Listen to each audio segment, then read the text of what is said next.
Welcome to the Expansive.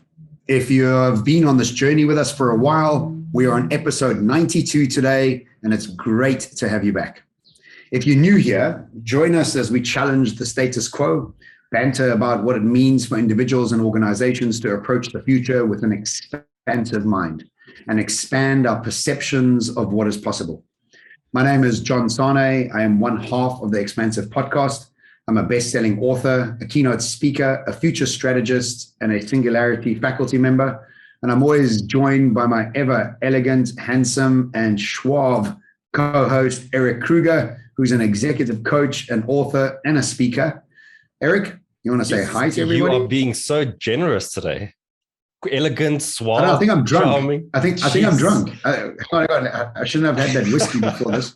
I'm kidding. I don't drink. So generous. Thank you. I feel. No, my pleasure. It's the end of the year. Thank you. I needed that today. Yeah. Giving you some love, brother. I'm giving you some love. Let me finish. We got 3 episodes left for the year, and we're looking forward to wrapping up 2021. We release new content every week, so hit subscribe and follow us on Instagram, LinkedIn, or Facebook. We'll make sure to update you as soon as new episodes drop. If you enjoyed this episode, please leave us a rating and review on Apple Podcasts. This goes a long way in helping us reach more people like you. The topic today is making peace with complexity. And this is a topic that both Erik and I share privately with each other. And we thought it would be important for us to discuss it so that we can help other people understand it from our perspective. But before we do that, let's jump into a little bit of the news and find out how Erik is doing, because soon Erik is going to be a Cape Townian. So how are you doing there, in Joburg, and what's going on? And tell us a little bit about what's going on in your life, and then let's talk about the news before we get into the episode today. It's been crazy on my side. You always underestimate how much effort a move is going to be. And then you start packing things away, and you realize you hoard so much crap over time, and you have to organize like renovations for the house. You have to organize the move. You have to organize boxes. Like, it's just like a never-ending list. And then on top of that, you have to get all these other things sorted for the move as well. So it feels like it doesn't stop. And then in between, you need to do a hell of a lot of work as well. So yeah, it's good to see that. I was speaking at a conference this weekend, my first conference. And then in December, I'm flying to Kenya. That's now being confirmed to go and speak there. So that's awesome. Yeah, so just busy. Leadership manual book, like tons of stuff happening. What's happening on your side? Yesterday, you had like a back-to-back 3-day event day. So that's awesome. A three talk event day. Yeah, I was running. It felt like the old days where I was running between events. Absolutely loved it. Just love enjoying. I mean, I really enjoy and love sharing our work. The research we do, what we get paid to do is give people some insight, some foresight, some courage, some clarity to think about things differently, and to see it in an audience and how they react to it and how they are invigorated by it. I mean, the CEO of one of the companies I was speaking at was just taking copious notes of everything I was saying, and I just love that. It's just like, okay, we're adding real value here. We're getting people to think about things differently. So yes, very busy. I got my 6th book landed in my head a couple of nights ago in the middle of a meditation. So I haven't launched Who Do We Become yet, but the next one has already landed. And I think, say to you that I'm done with writing books, but man, I was doing a meditation at 4 a.m, and then all of a sudden, boom! I had the cover. I knew everything about the book actually, so I'm looking forward to that. So does that mean that the next book will also come out next year? So you'll have 2 next year? Yes, because I didn't bring one this year. Well, you have 3 next year. So where does the Expansive book fit into this? Because no. First will be Who Do We Become when you bring out Dangerous. Yeah. So that will be the same time, and then it'll be an Expansive, and then at the end of the year will be. I'll say the name now. Future Memories. Future Memories. Future Memories. But also, look, I'll be living in Dubai, so there'll be different publishing deals and different those sort of things that are happening. But very exciting. But look, I want to talk about one highlight story before we get going with this topic. And for me, what's really incredible is Elon Musk, and becoming 3 times as wealthy as his opponents, and just taking it in his stride, right? And I love how playful he is, and I love how he's just, he's with it. He's our generation. He's a Gen Xer. He's with it. He's not an old toppy. And toppy, it means old man for anybody out of South Africa. That's just slang that we use here. And the fact that he's now put the $6 billion idea together for the WFP to think about solving world hunger. I mean, Jeff Bezos could have done that. Bill Gates does do great things. So whether you like him or not, he does actually bring about some good things, I think. But just keep going. Just like we're here to change the world. Let's do whatever we can. Let's use this money for good. I live in a 50 square meter house. I don't give a shit about any of this stuff. Let's just keep moving. And I just love that. I think it's wonderful as somebody to look up to. What are your thoughts? I love that he called them out on Twitter to say, because, we see these things all the time. Oh, like if Jeff Bezos or Elon Musk just donated like X% of their wealth, then we can solve world hunger and world this and whatever. And it's not that straightforward, and I like that he called them out, because there was another post like that said, like you're saying, $6 billion will solve world hunger, whatever. And then he responded and said, sure, like I'll do that if you can show us like open accounting where all the money is going for everyone to see. And isn't that also just a sign of the times? More transparency. More accountability. Yeah. That's where it's going. I mean, that's what the blockchain is ultimately enabling as well. Well, funny that human consciousness and society is moving in line and in parallel with technology.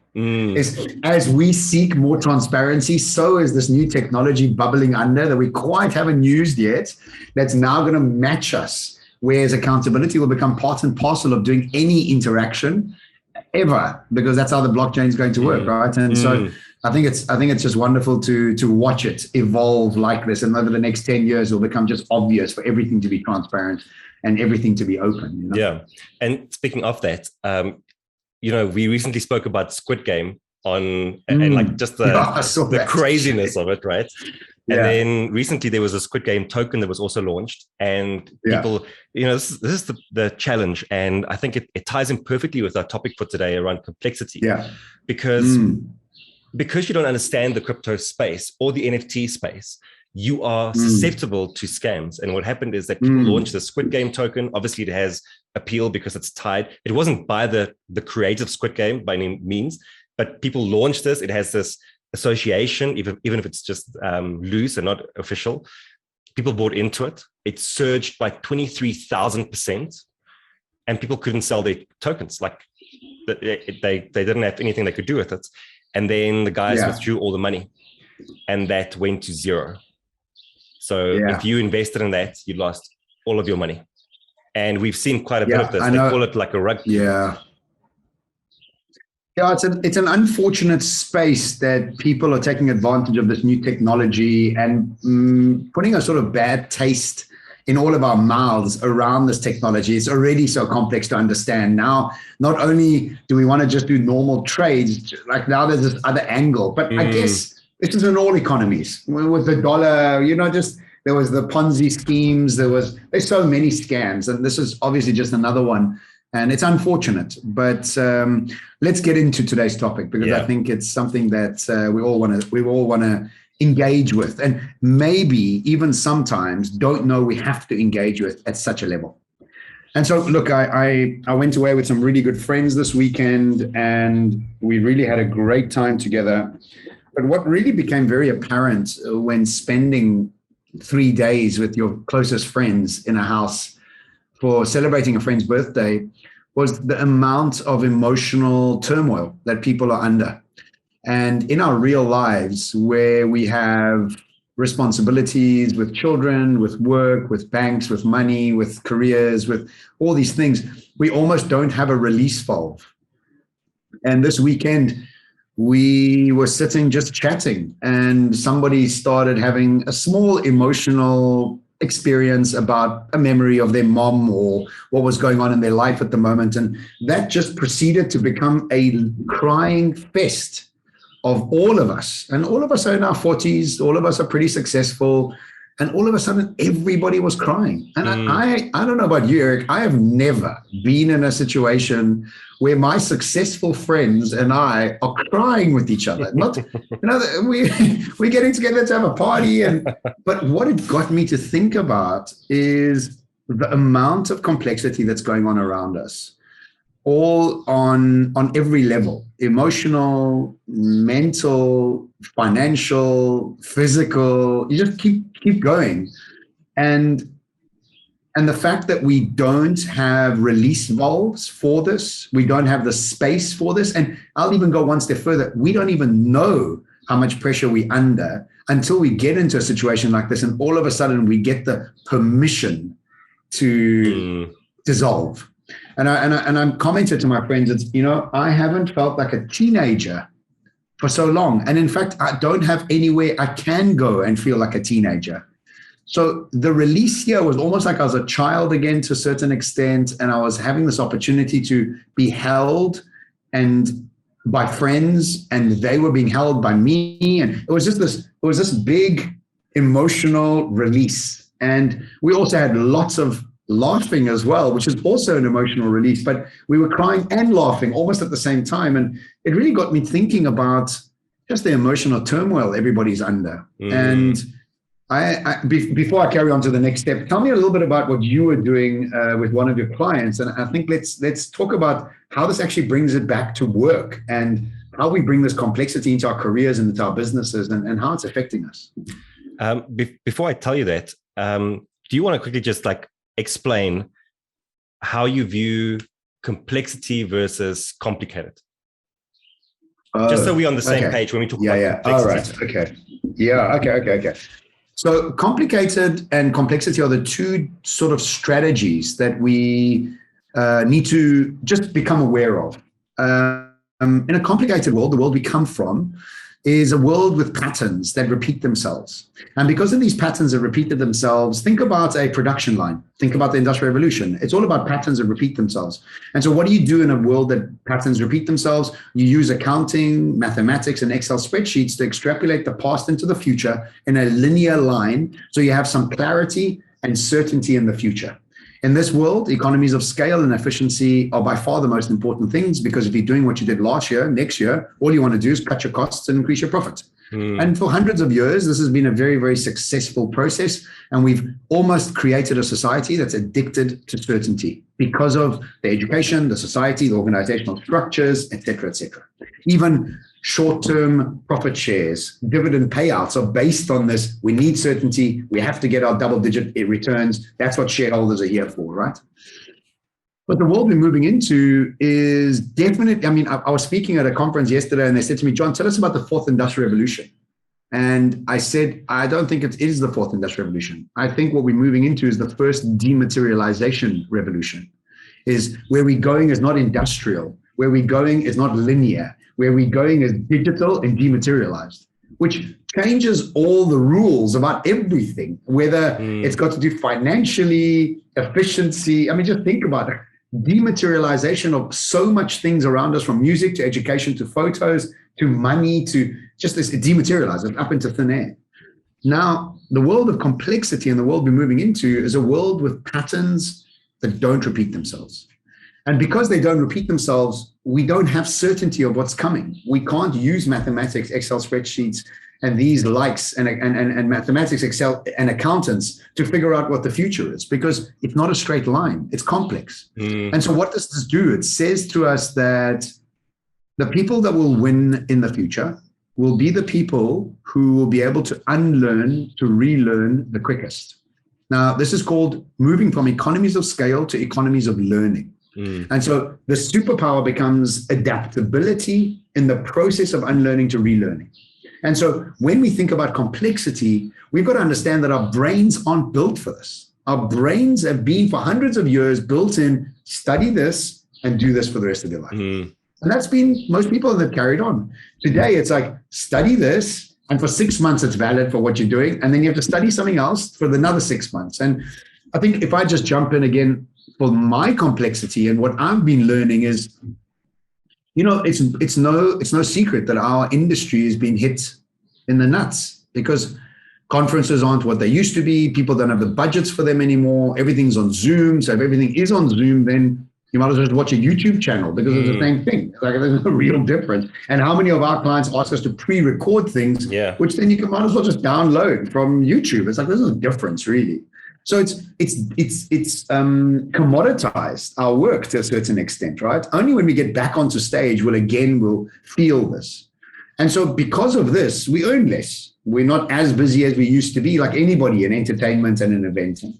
So what my complexity strategy has been, or going into complexity, has been cryptocurrencies, has been NFTs, multiverse, and trying to engage with this information as much as possible. And let me tell you, the first few times you start listening to this, your head hurts because it's like a new language. It is so complex. Nothing makes sense. Nothing. It's like zero of it makes sense.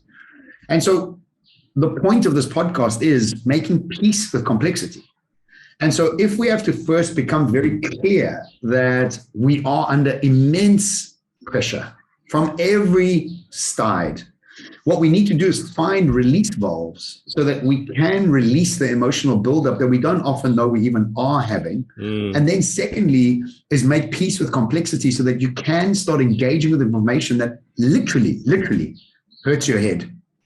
It hurts your head. It makes my head foggy. I have to like almost listen, and then stop. Like really not engage with it at all in any way, and then go back again. It's almost like you're going back for punishment. Like, okay, more.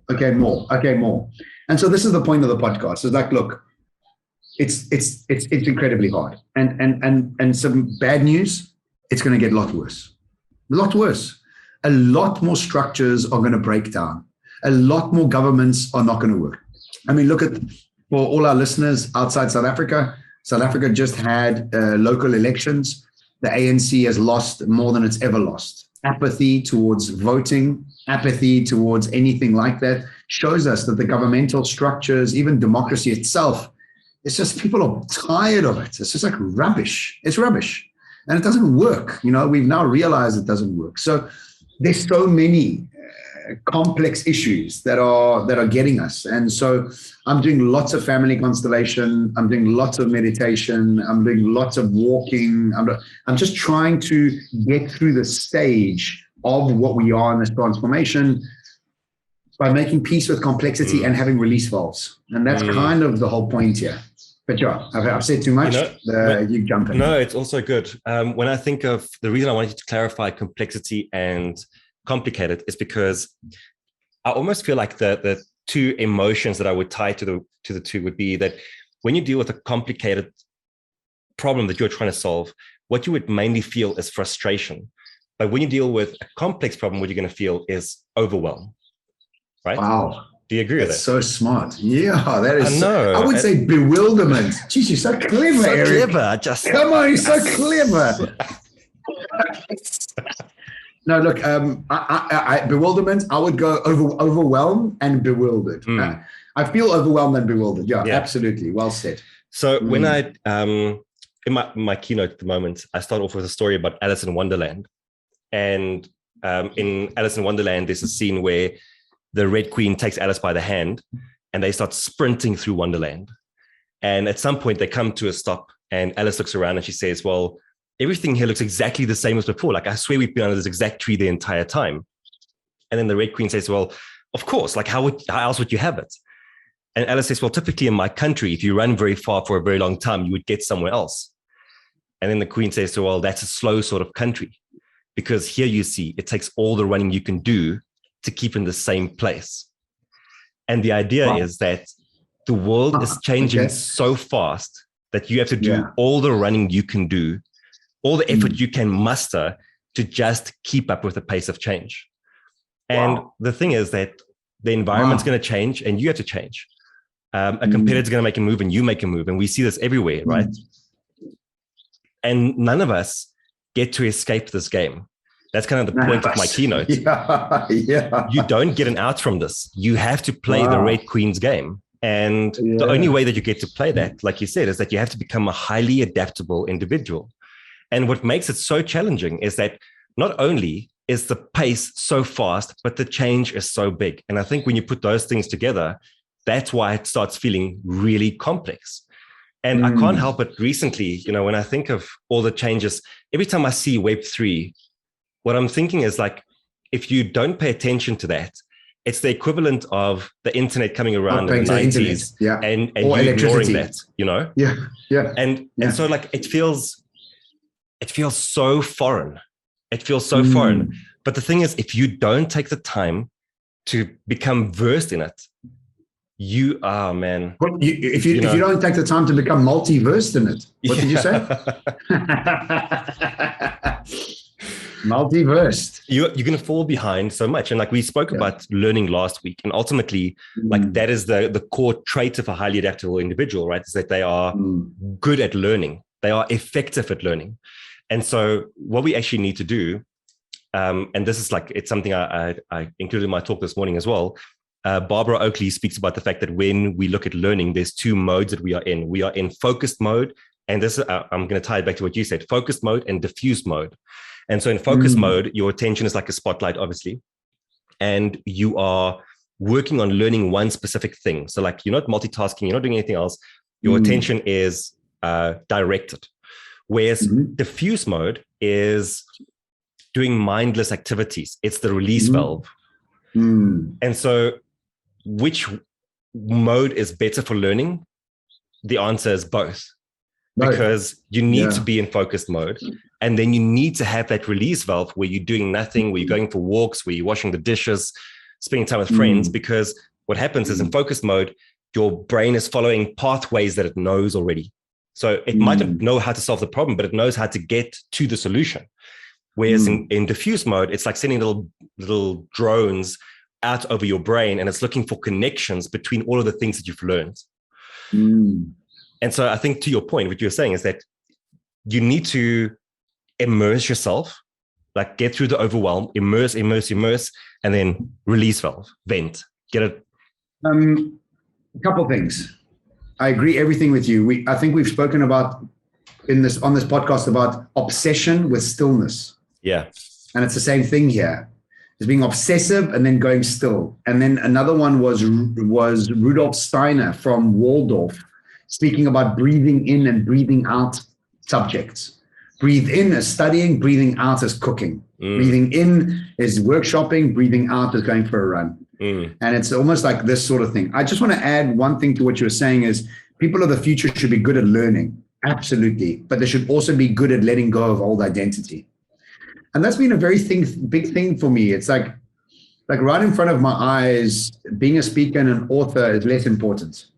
Not that it's less important, it's less valued in the world just because we're not at events anymore. It's like, like DJs. All of a sudden, DJs are like, I'll just download some music from YouTube. I don't need you at my event. And so all of a sudden it's become, and that's a hell of an identity that we've worked so hard to develop that we need now to think about reinventing. So yes, as much as I'm learning about crypto, I've also got to become okay with the fact that maybe my industry's become commoditized. And that's a hard pill to swallow. It's been 2 years now, Erik.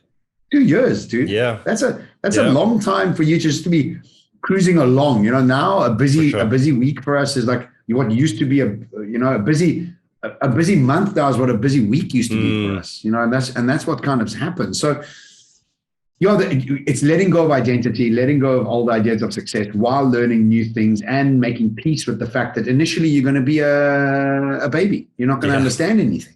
That's a tough thing. Like I was in the office with Run the other day, and the guys were like, "So what do you do?" And all of these guys are trading and transferring and pancaking and all these flipping words.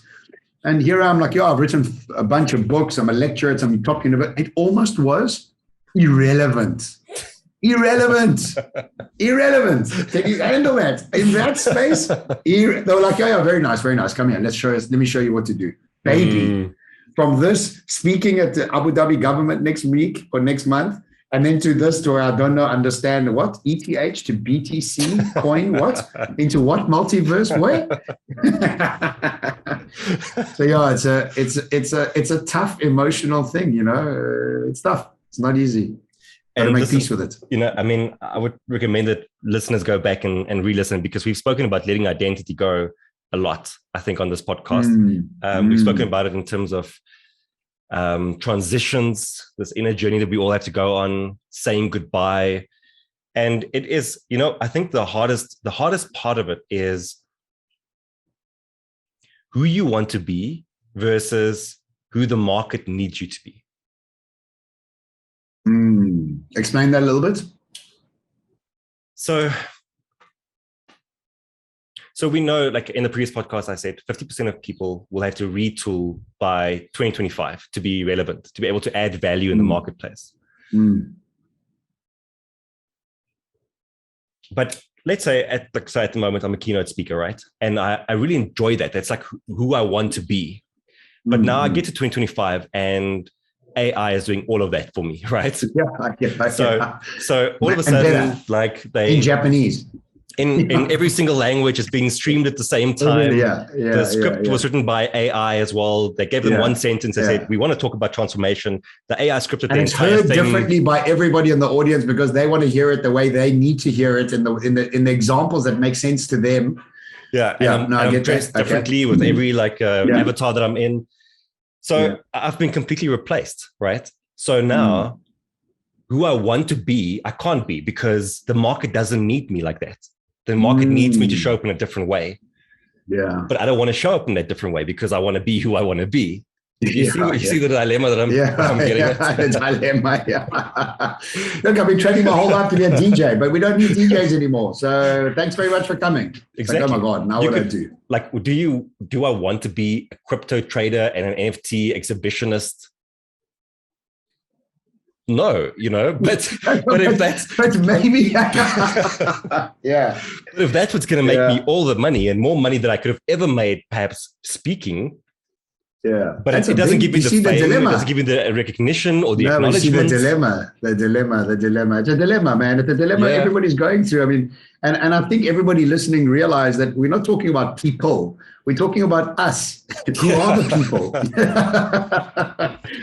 We're in this. All of us are in this. I often tell my customers, my audience, it's like, I'm not talking about you and your job as an accounting clerk or as a head of sales. I'm talking about me, man. Like I'm here telling you, and I'm telling you about my stuff's going out. So don't think that you've been victimized here. By no means, There's just, at every level it's being re-questioned and rethought. So look, in closing, and let's get real here, is find yourself professionals to help you release. Whatever modality you want to use, realize that until you're actually in that state, you won't know how much you need to release. It's only once you're in there, you actually realize, oh my God, thank goodness I did this. And often when we go on holiday, we often say to ourselves, shit, I should do this more often because I needed this. I didn't realize how much I needed this until I'm actually here. So create release valves as often as possible and then come back and say, okay, look, I'll be a baby for a while.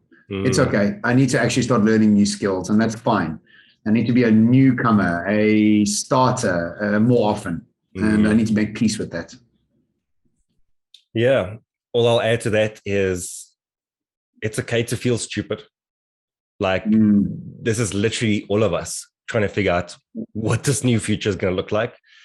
And you not being willing to be and feel and look stupid is going to be the biggest enemy of learning that gets in the way of you being a highly adaptable individual. So it's okay to be stupid.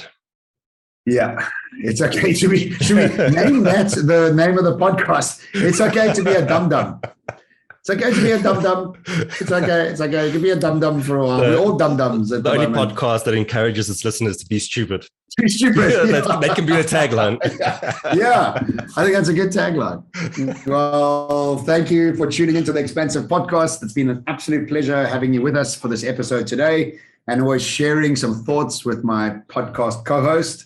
Lastly, just a reminder that we release new content every week. So hit subscribe and give us a follow on Instagram, LinkedIn, or Facebook. We'll make sure to update you as soon as new episodes are dropping. Leave us reviews on Apple Podcasts. We'd love to hear from you. You can also send us a DM on Facebook or Instagram if you have any questions or you'd like us to contact, or you'd like us. Geez, I can't read too well. See how dum-dum I am. The dum-dum. You'd just like to contact us. I hope you'll take this information and apply it in your life with an expansive mindset.